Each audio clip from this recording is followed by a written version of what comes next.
Yeah. What is your opinion on festival length? What do you think is the best? Is it 2 days, 3 days? I know you've already said 4 days is out of the question. I think 2 days is the sweet spot. Two and like I said with Bamboozle, two and something extra on Friday, Yep. could be fun. Uh, Two is probably the sweet spot. Look, if I can attend a music festival every day of my life, like I could probably do 5 days on, 2 days off.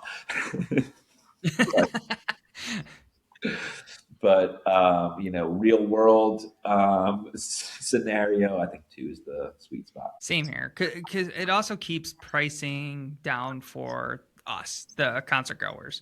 Where Warped Tour, I think the tickets were 150 this year Probably after one fees. It was like 150, 160, which I'm like, okay, break that down to 2 days. That's $75. That is very affordable for a concert or a festival. Yeah, people And don't realize. then People just love to complain. Like $150.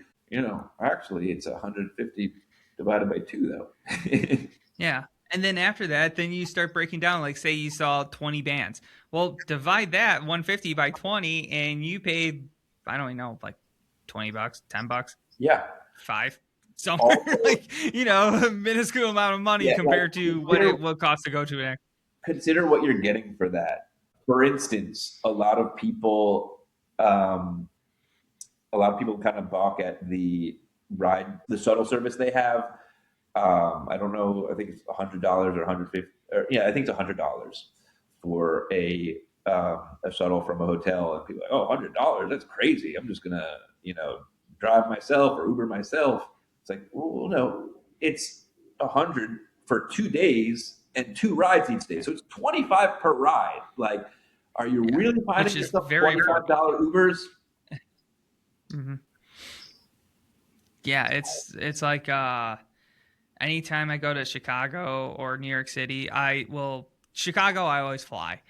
New York City I always take the train because people are, yes, it's a 7 hour train ride one way for me, but with New York City especially, parking's like $40 a day, if not more.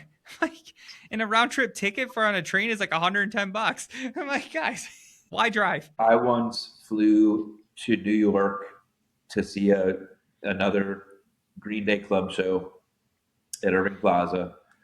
I went without a ticket, and I also convinced like 30 other people to show up without a ticket and like promise that we're all going to get in. Did it And work? yeah, it did. We all got in. I was like, we showed up with acoustic guitars and like jammed out all day, like created vibes. And I got all of us in, all 30 of us, except for one person who got there just slightly too late. But we all ended up getting into the show. But that was not the biggest miracle of the night. The biggest miracle was there was a parking garage down the street that I could have paid like $60 or whatever, and I was like, let me just do one more lap around, see if I can find a closer spot. And I found a street spot right in front of Irving Plaza. That was way bigger of a miracle than me getting 30 people into this exclusive Green Day show. Holy crap. Yeah, because anytime I go to New York City, which is, once every year or two, and it's always for like a weekend, like 3 or 4 days, I had enough. I'm ready to leave. I'm good. But I don't know how anyone drives in there. Or why would you? Where I'm just like Yeah, now, especially now, I I lived can't there do for it. 5 years and didn't have a car while I was there. I mean, it's stupid to have a car living in New York. Yeah. And same with Chicago. But I will also say Chicago's subway system is so much easier to understand for me. It's I don't color know about coded. Chicago, but in New York, it costs more per month to rent a monthly parking space than it does for your monthly car payment. Yeah, why have a car? Just like that logic just hit me. I'm like, yeah, well, why Parking have a it car? costs more than the actual car.